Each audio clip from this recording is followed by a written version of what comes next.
Oke. Assalamualaikum warahmatullahi wabarakatuh. Jumpa kembali dengan saya dalam mata kuliah pemrograman web lanjut. Dalam video ini kita akan membahas topik lanjutan berkaitan dengan controller setelah kita mempelajari tentang routing pada pertemuan sebelumnya. Seperti yang Anda lihat di dalam file rootsweb.php, kita telah mempunyai dua buah routing. Tapi di sini nanti kita akan ubah menjadi bentuk control action. Kapan kita butuh menggunakan controller?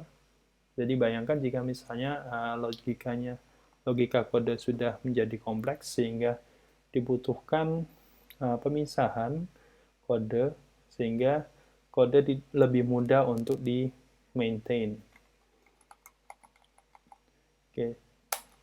Langkah pertama, kita harus membuat controller terlebih dahulu. Dalam Laravel sudah disediakan perintah untuk mengenerate template controller sehingga kita tidak usah repot-repot menambahkannya secara manual. Kita dapat menggunakan perintah artisan. Di sini saya coba mungkin php artisan make controller, kemudian diikuti dengan nama controller yang akan kita gunakan. Di sini saya akan menggunakan namanya adalah welcome controller dan kita tekan enter. Kita tunggu. Di sini nanti akan muncul pesan sukses. Oke, sekarang kita buka file welcome controller.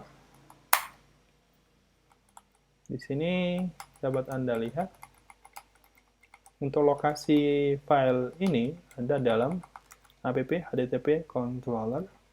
Kemudian dia merupakan turunan dari kelas controller. Dapat Anda lihat di bagian sini ada kelas controller yang diturunkan dari base controller Laravel. Oke, sekarang kita coba implementasi memindahkan logic dari routing ke dalam controller. Langkah pertama, kita harus menambahkan di sini nama fungsi. Kita buat fungsi baru. Di sini saya kasih nama misalnya di sini home untuk menangani tampilan pada home, halaman home. Oke, return view welcome. Oke, sudah selesai untuk implementasi bagian home.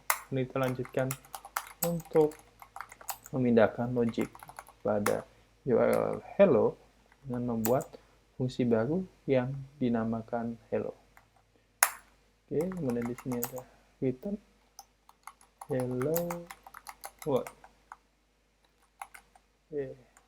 Setelah controller telah didefinisikan, sekarang saatnya kita modifikasi file roots.php. Rootsweb.php kita ubah di sini menjadi oke, kita hapus untuk kita ubah menjadi welcome controller, kemudian add diikuti dengan nama action. Jadi kita panggil lagi di home. Oke.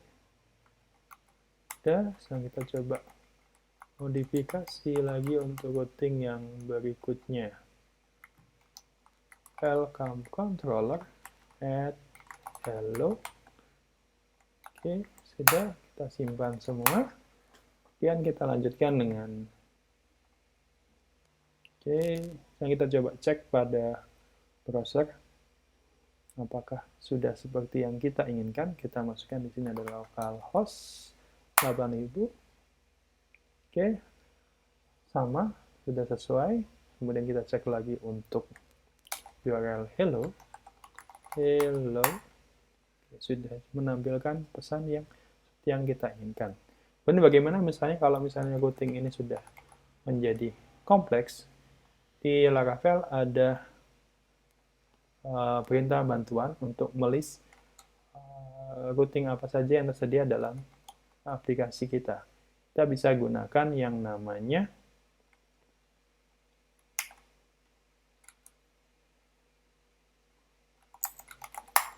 Perintahnya adalah php artisan route list. Nanti di sini akan dimunculkan tampilan routing yang tersedia dalam project kita. Oke.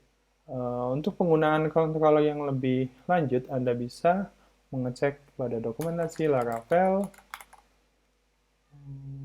di docs bagian controller. Di sini ada beberapa yang sering digunakan. Untuk basic seperti ini.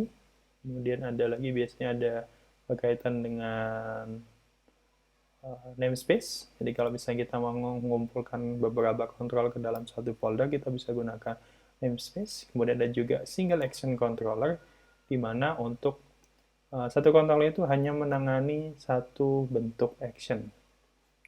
Selain itu ada beberapa middleware, jadi dalam controller kita bisa nambahkan logic tambahan dengan menggunakan middleware. Ada juga yang namanya resource controller, ini biasanya digunakan untuk aplikasi yang berkaitan dengan CRUD. Ini nanti secara otomatis Laravel menyediakan routing terkait dengan CRUD. Kurang lebih seperti ini untuk template bentuk resource controller. Ada get, post, put, sama delete. Jadi sesuai dengan kegunaannya. Kalau get, yang ini untuk menampilkan semua data berkaitan dengan fotos, dan yang ini adalah berkaitan dengan menampilkan form untuk membuat data baru, dan seterusnya. Dan ada juga dari kasus tadi, kita bisa memfilter. Jadi fungsi-fungsi apa yang tersedia. Jadi misalnya di sini hanya menyediakan index sama show. Di sini ada tambah data, kemudian ada update sama hapus. Selain itu juga ada berkaitan dengan API resources, jadi bisa kita gunakan untuk routing yang berkaitan dengan API. Kemudian ada juga nested resource, jadi nanti ada URL dalam URL ini, contohnya komen dalam data foto, dan seterusnya. Untuk dokumentasi lebih lanjut, silakan nanti dipelajari secara mandiri. Terima kasih, sampai ketemu di video selanjutnya.